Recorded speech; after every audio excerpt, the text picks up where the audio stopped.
You're watching ABC4 News. The drought in Utah creates many challenges for the Great Salt Lake ecosystem. The lake now at its lowest level recorded. And there's no question the lake plays a crucial role in the quality of life here in Utah. And that's why the legislature is providing assistance and a framework to help bring the lake back. But before all of that happened, Rio Tinto Kennecott decided to make a difference for the Great Salt Lake with its own water rate.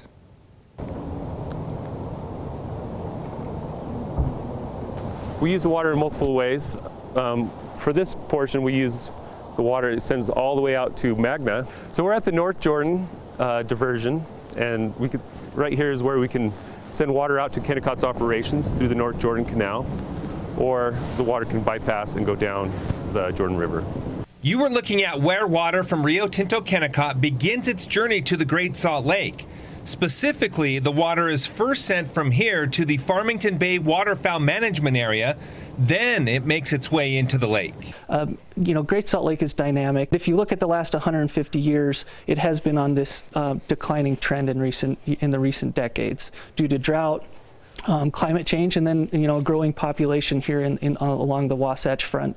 The wildlife is completely dependent on water. Water is life, basically, here at Great Salt Lake. It's life for both wildlife and humans. We've noticed over the last few years the numbers of waterfowl short stopping us, so to speak. They come and then they leave fairly quickly. According to DWR and the Audubon Society, wildlife is the first to notice a change in the environment. It's happening here at Farmington Bay.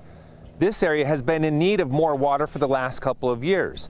Before the state legislature addressed the lake earlier this year in its general legislative session, Rio Tinto Kennecott realized some changes in its operation could bring more water here, so they stepped up. The evolution of the mining industry from probably an old view and a stereotype of being a very dirty industry is absolutely changing. And we're very happy to be playing what we view as a really leading part within that sustainable transition. So our role to play in the community is just so important, as well as the proximity of our operation to a very large community center that's pretty unique within the mining industry. Yeah, so a water right, since water is a public resource in the state of Utah, we have the right to divert this water, use it for our processes. Then now that we no longer need that, we can actually file a change application on that water right and put it to a different type of use, a beneficial use. The Salt Lake Valley water system is a complicated network. Most of Kennecott's water rights are involved with the Jordan River. Kennecott building a canal system that pumps water to Copperton, Daybreak, and the Magna area. What we do now for this water donation, instead of historically sending it down these canals, is we call for this water to go down, further down the Jordan River, all the way down, even past the Surplus Canal, where it can either go to Gilbert Bay or Farmington Bay. But this water donation, we really wanted it to go to Farmington Bay because that would probably be the best beneficial use for the wildlife habitat. The donated water is taken from the Jordan River and never goes to the mine. They recognize the need for water in the Great Salt Lake and its importance in our state, and on their own, they said they'd love to donate a sizable amount of water to the Great Salt Lake. The agreement is voluntary water sharing, and it'll last for 10 years. Rio Tinto sends 18,387 acre-feet of water to the area right now.